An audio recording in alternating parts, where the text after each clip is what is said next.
తెలంగాణ రాష్ట్ర ముఖ్యమంత్రి రేవంత్ రెడ్డి గారికి కాంగ్రెస్ అధిష్టానం ఒక పెద్ద స్ట్రోక్ ఇస్తున్నారు. ఇప్పుడు ఇన్ని రోజులు Congress party incharge Meenakshi Natarajan madam Congress పార్టీని అద్భుతంగా హ్యాండిల్ చేసింది. కాంగ్రెస్లో ఏదైనా తప్పులు జరిగినా కూడా మీనాక్షి మేడం ఎప్పటికక్కడ సెట్ చేసింది. కాంగ్రెస్ పార్టీలో ఉన్నటువంటి లీడర్లు అటు ఇటు అయినా కూడా మీనాక్షి మేడం వాళ్ళని గాడిలో పెట్టేటటువంటి కార్యక్రమం చేసింది. సో మీనాక్షి మేడం పర్ఫార్మెన్స్ చాలా అద్భుతంగా ఉంది. ఆమె పైన అవినీతి ఆరోపణలు లేవు, అక్రమాల ఆరోపణలు లేవు.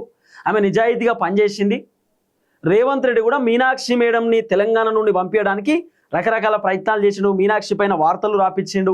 మీనాక్షి నటరాజన్ ఏమన్నా సీఎమా, ఆమె సెక్రటేరియట్కి ఎట్లా వస్తుంది, ఆమె హైదరాబాద్ సెంట్రల్ యూనివర్సిటీకి ఎట్లా పోతుంది, మీనాక్షి మేడం చెప్పినట్టు మంత్రులు ఎందుకు వినాలి, ఆమె పార్టీ వివరాలు చూసుకోవాలి కానీ ప్రభుత్వంతో ఆమెకేం పని అని చెప్పి రేవంత్ రెడ్డికి అనుకూలంగా ఉన్నటువంటి మీడియా ఛానల్లో వార్తలు వేయించిండు. రేవంత్ రెడ్డికి అనుకూలంగా ఉన్నటువంటి పేపర్లలో వార్తలు కూడా రాపించే కార్యక్రమం చేసిండు. మీనాక్షి మేడం కూడా అధిష్టానానికి చెప్పారు. రేవంత్ రెడ్డి పైన ఫిర్యాదు కూడా ఇచ్చిరు. గతంలో అనేది వినబడిన చర్చ.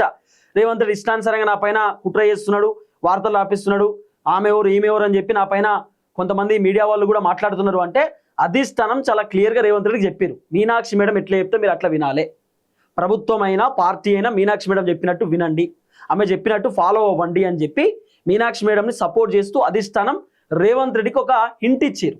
మీనాక్షి మేడం ఎట్లా చెప్తే అట్లా నువ్వు వినాల్సిందే అని చెప్పారు. ఇక రేవంత్ రెడ్డి తప్పని పరిస్థితులలో మీనాక్షి మేడం ఎట్లా చెప్తే అట్లా రేవంత్ రెడ్డి విన్నాడు. కొన్ని సందర్భాలలో రేవంత్ రెడ్డి లైట్ తీసుకున్నాడు. మీనాక్షి మేడం ఏదన్నా మీటింగ్లు పెట్టినా, ఏదైనా ప్రోగ్రాంలు కండక్ట్ చేసినా కూడా రేవంత్ రెడ్డి పెద్ద పట్టించుకోకపోతుండే. కానీ మొన్న మీనాక్షి నటరాజన్ పిఎస్సి మీటింగ్ పెడితే రేవంత్ రెడ్డి ఫస్ట్ పోయి కూర్చున్నాడు. ఫస్టే రేవంత్ రెడ్డి ఉన్నాడు. కారణం ఏంది, రేవంత్ రెడ్డికి సిమ్టమ్స్ మొత్తం అర్థమైపోయింది. గత హైకమాండ్ సిమ్టమ్స్, హైకమాండ్ హింట్ ఇస్తున్నారు. హైకమాండ్ రేవంత్ రెడ్డికి ఇండికేషన్స్ పంపిస్తున్నారు. ఏమని, 6 నెలల్లో దించేస్తాం, 6 నెలల్లో ముఖ్యమంత్రి పదవి పోతుంది. అందుకే రేవంత్ రెడ్డిగా హుటాహుటిన మీనాక్షి మేడం చెప్పినట్టు వినడం స్టార్ట్ చేసిండు. మీనాక్షి మేడం ఎట్లా చెప్తే అట్లా రేవంత్ రెడ్డి వింటున్నాడు. ఇంకా మంత్రులకు ఎమ్మెల్యేలకు రేవంత్ రెడ్డి చెప్పిండు. మొన్న గాంధీ భవన్లో పిఎస్ మీటింగ్లో మీనాక్షి మేడం ఎట్లా చెప్తే అట్లా నేను వింటా, మంత్రులు వినాలి, ఎమ్మెల్యేలు కూడా వినాలి, మీనాక్షి మేడం ఎట్లా చెప్తే అట్లా ఫాలో కావాలని చెప్పి రేవంత్ రెడ్డి కాంగ్రెస్ పార్టీ లీడర్లకు చెప్పిండు. ఇంకా విచిత్రం, మీనాక్షి నటరాజన్ పైన రేవంత్ రెడ్డి కుట్ర చేసిండు. రేవంత్ రెడ్డి ఇప్పుడు మీనాక్షి మేడం చెప్పినట్టు వింటున్నాడు.